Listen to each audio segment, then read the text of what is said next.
Hello, everyone, and thank you for tuning in. Today, we're going to be looking at Chainlink against Bitcoin. In my previous video, I talked about potentially repositioning your portfolios um, due to the fact that Bitcoin is being so bullish.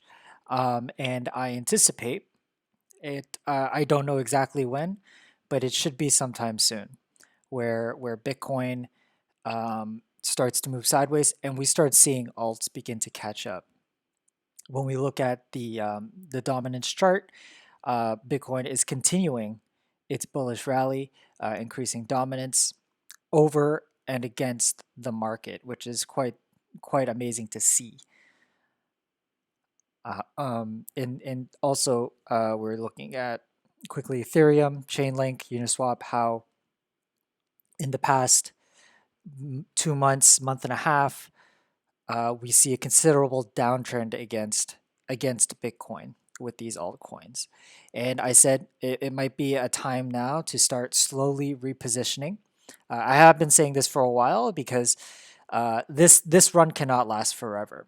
Now, whether that's Bitcoin really retraces like a considerable drop, um, or if it starts moving sideways, that's a risk that you must decide for yourself on what to do. Uh, I for one feel like the time has come for altcoins to at least start making a move.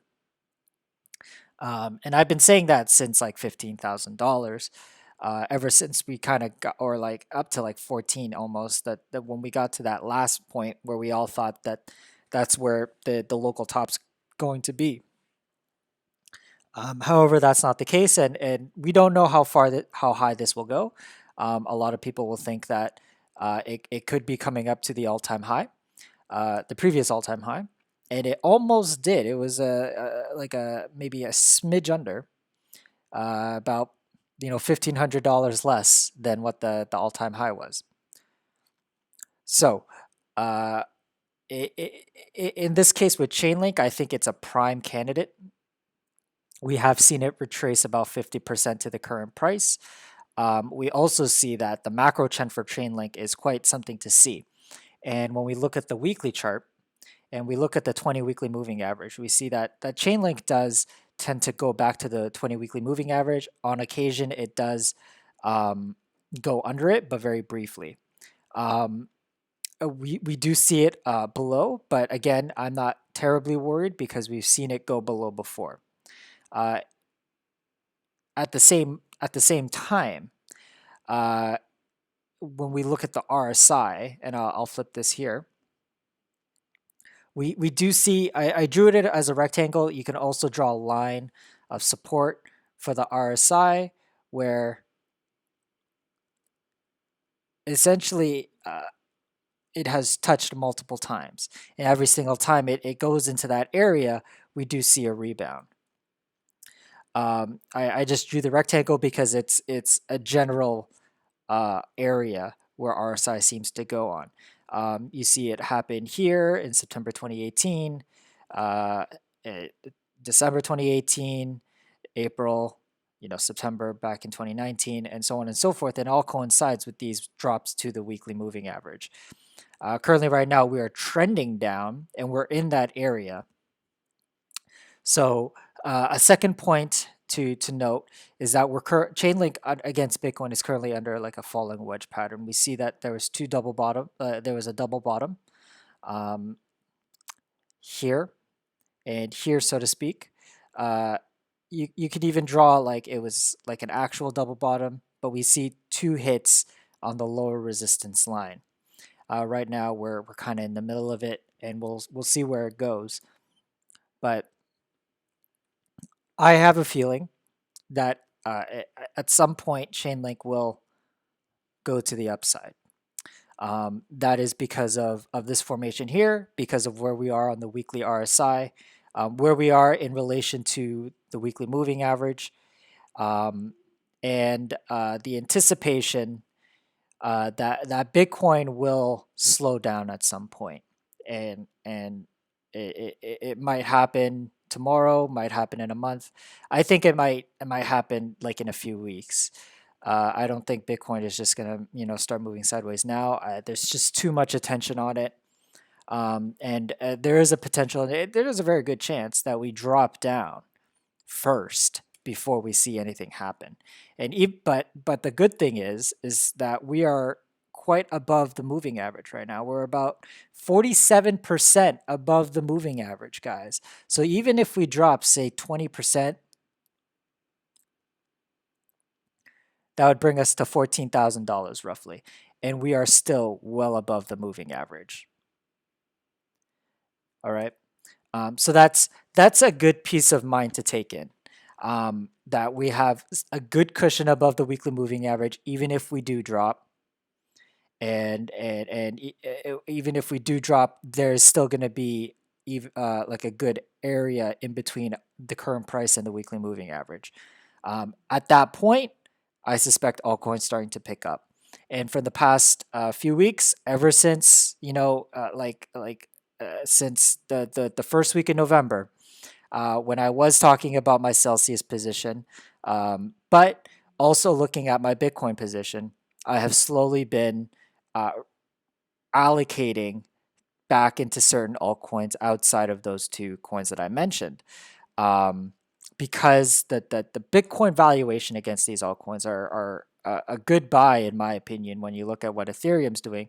Maybe not so much against the US dollar, because against the US dollar, it's doing well. But that's primarily because of the bullish move of Bitcoin. And it's the same thing with uh, Chainlink against the US dollar, too. We are up from the weekly lows.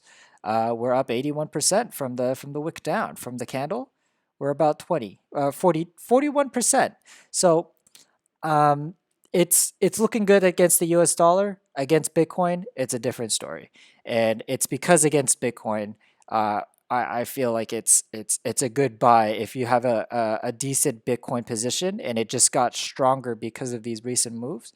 It it it, it might be a really good idea to start repositioning. Um, Not financial advice, but that's essentially what I'm doing because of my Bitcoin holdings. Because a majority of my Bitcoin holdings are much larger than all my alt positions. They're considerably stronger now, and I can buy more Chainlink now than I could have, 2 months ago. Um, but we're getting to these certain levels of good buys with the top altcoins. I mean, you can throw Basic Attention Token. It's kind of a smaller altcoin, but you can definitely throw it in Cardano, Ethereum, Chainlink, and I'll make videos in regards to Ethereum and Cardano in the coming few days because I think we need to start when everyone's looking at Bitcoin. It's, I think, a very good idea to start looking at what altcoins are doing, where the altcoins are positioned, are in on the chart and in your portfolio, because at this point it might be a play to start allocating some of the Bitcoin that you have into altcoins. I'm not saying to make a position right now, but to slowly accumulate. Okay, because I've been accumulating. I think I bought here. Then I bought in this drop here around there, and then I currently bought another pit and added another position there. So slowly start accumulating if that's what you want to do, and that goes for Uniswap, which I've been slowly allocating. It's back into the my price line, so I might reconsider buying again or buying some more. Um, Basic Attention Token is another that you might consider. I don't have any in a position, but that's another one you can contend for. Cardano is another, and I'll talk about it in more depth later. The only one that I might hold off on is Celsius, and I'll make a dedicated video on that. And that's not because of the recent DNS. It seems like it's all sorted out now, and things are hunky dory. Um, but it's been on such a tear, like the risk is a lot higher up here than it was down here. Um, and that's just my personal opinion. And I'll make again another dedicated video on that. But the main focus here is on Chainlink. There are numerous indicators here that I've went over when it's whether it's the falling wedge, the 20 weekly moving average, where we are on the RSI, and how much we've come down in terms of against Bitcoin, and also and also what Bitcoin's doing. I think Chainlink is becoming a very, very good buy, especially if you believe that this is the trend that will continue, right? And this is just another, bump on the road, so to speak, a 60% bump on the road. But that's essentially what I wanted to talk to you guys about today. Thank you so much for watching. If you liked the video, hit the like button down below. If you really liked it, hit subscribe. I'll see y'all next time. Take care.